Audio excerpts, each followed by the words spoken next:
તો આમ જોઈએ તો દરેક અહીંયા બેઠેલો જે વર્ગ છે, અહીંયા બેઠેલા જે ભાઈઓ બહેનો છે, બધા જ ખૂબ જ સમજતા હોય છે.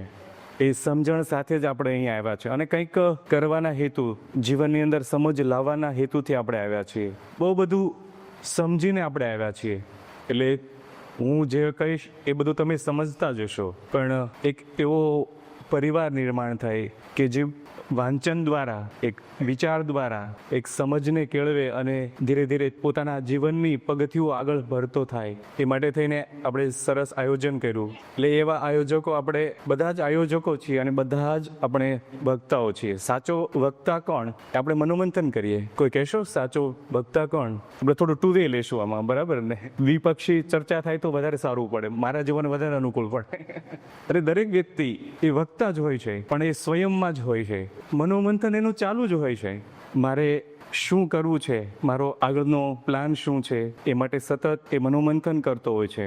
એક દુઃખની વાત તો એ છે કે આપણે જોયું કે ગઈકાલનું વાતાવરણ કે કેવળ મનોરંજન થઈ રહ્યું છે, મનોમંથન નથી થતું. મનોમંથન થાય તો એમ સમજણ પ્રગટ થાય તો મનોમંથન છે એ ઓટોમેટિક આવતું રહે. તો જે પર્યાવરણ છે, સામાજિક દૂષણો છે, આ બધું ધીમે ધીમે કરતા એ દૂર થતું જાય. એટલે મનોમંથન જરૂરી છે અને એવું મનોમંથન કરવાવાળા આપણે અહીંયા ભેગા થયા છીએ. ડોક્ટરો છે, શિક્ષકો છે, કોઈ લેખકો છે, કવિઓ છે, કોઈ સાહિત્યકારો છે, આ બધા જ અહીંયા ભેગા મળ્યા છે. કોઈ સરસ મજાનું એન્કરિંગ કરી શકે છે, કોઈ બિઝનેસ કોચ છે, ઘણા બધા અહીંયા મળ્યા છે. એટલે એ બધા વિચારકો છે અને ખૂબ સારું સમજે છે. એટલે એને સમજણની સમજ છે.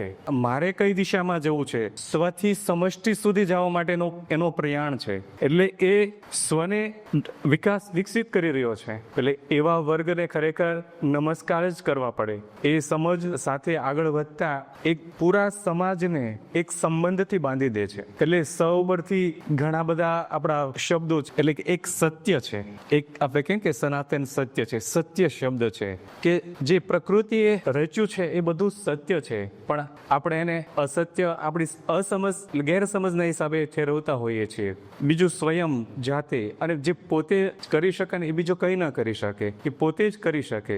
મારામાં સમજ ડેવલપ કરવી હોય તો મારે જ વિકસિત થવું પડે, મારે જ એ તરફ પેલું પ્રયાણ કરવું પડે. એટલે સ્વયંમાં એ સમજણ લાવવી પડે. અને એક સંબંધ છે, એ સંબંધ પણ પોતે જ બીજા મિત્ર સાથે, એટલે કે સુહૃદ, એ પણ એક સૌ પરથી શબ્દ છે. અને આપણા સાહિત્યકારો, આપણા જે લેખકો છે, એને ઘણું બધું આ સમજ ઉપર, સંબંધ ઉપર ઘણા બધા લેખકોએ લખ્યું છે. પછી એક સહનશીલતા છે, પછી સૌહાર્દ છે, એટલે મૈત્રી ભાવ છે, સહિષ્ણુતા છે, પછી સહયોગ છે, સાથ છે, સદભાવના છે, સંપ છે, સંતોષ છે, સમન્વય છે, સ્વીકાર છે.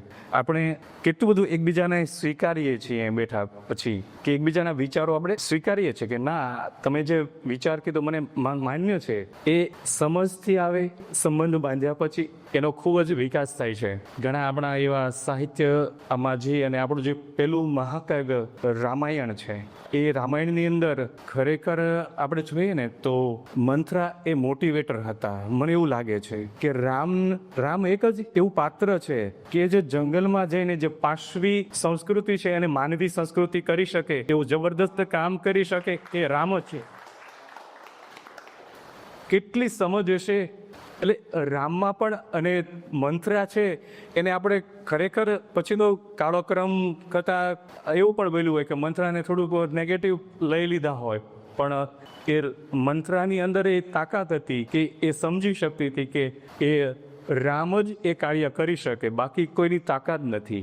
એટલે આપણે ઘણા પાત્રોને અન્યાય કરતા હોય. એટલે પરિવારમાં સમજ એ મોટી સમજ છે. પરિવાર ત્યારે જ બંધાય જ્યારે તમે ખુદ સ્વને સમજો અને સંબંધ બાંધીને તમે એ પરિવારને બાંધી શકો, ત્યારે જ એ પરિવારની કિંમત છે.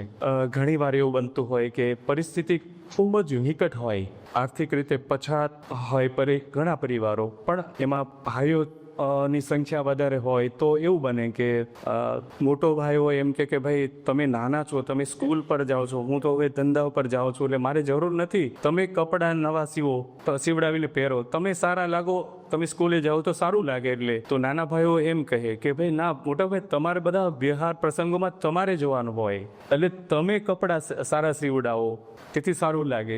એટલે એકબીજાનું જે સમર્પણ છે ને એ જબરદસ્ત હોય તો આ સમજ છે ને તો આ પરિવારને બાંધી રાખે છે. એટલે સમજ એ કેળવવાની છે અને સમજને સમાજ સુધી લઈ જવાની છે. અને એ આ અહીંયા બેઠેલો આપણો જે સમજદાર પરિવાર કહીશું આપણે, એ પરિવારની જવાબદારી છે. આપણે ખૂબ જ સારી રીતે સમજી શકીએ છીએ. સમજ દ્વારા બહુ તમે શાંતિથી મને સાંભળો એ બદલ ખૂબ ખૂબ સમજદાર સુહૃદોને નમસ્કાર.